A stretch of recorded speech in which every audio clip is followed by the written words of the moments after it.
projection of the tip scheme of Pastor Quiboloy.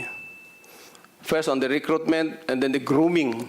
Doon sa grooming, there will be separation kung sino ang prospect nila na maging subject of the sexual exploitation. Doon naman hindi mag-qualify, doon sa standard, pupunta sa ordinary miracle worker for the forced labor eventually. Next slide. Kanina we were talking about the difference between the lifestyle of the pastoral and members of the simple workers. Next slide.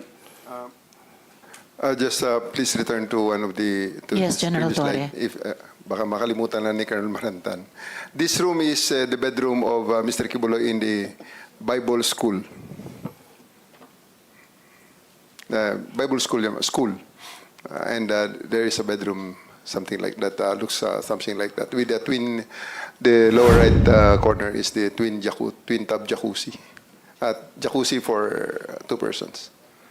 Thank you. And taken from the narrative of the pastorals, Yes, Colonel Marantan. this is where the sexual exploitation oftentimes is being perpetrated. Next slide. Yan po yung difference na sinasabi kanina ng mga kasama natin ng mga resource speakers.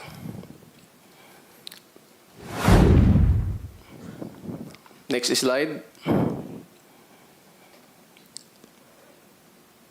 On sexual exploitation perpetrated by Quiboloy after victim is groomed and ready for sexual exploitation, and victimization continued repeatedly through the years and by generation. Through his preaching with the inner pastorals per narrative of the former pastorals, Quiboloy aimed to acquire 1,000 women anchored on the biblical story of Solomon, king of Israel, who had 700 wives and 300 concubines. Next slide. Believed to have victimized around 200 women already. Currently, PNP identified 68 female personalities of different ages whom were victimized by Quiboloy's sexual exploitation, engaged in strict fellowship with the inner pastorals to brainwash them of the purpose of illegal acts. Quiboloy capitalized on the existence of angels of death to sow fear among inner pastorals. Doon pumasok yung matinding compartmentalization na kahit magkakatabi sila, hindi nila alam yung mga nangyari sa kanila.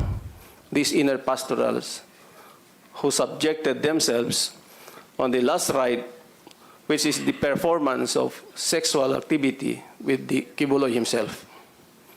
Next slide. Meron ho kaming mga sinundan na mga members of the pastoral. Very fresh pa yung mga experience na they can narrate it. Mamaya ho, maririnig din ninyo yung narrative ni Elias Marie. Next slide. Yung tatlo hong na-invite natin, invited by the Senate, si Stephanie Ibarra,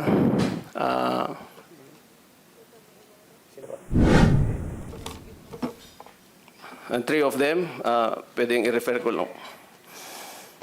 Si Olive Campo and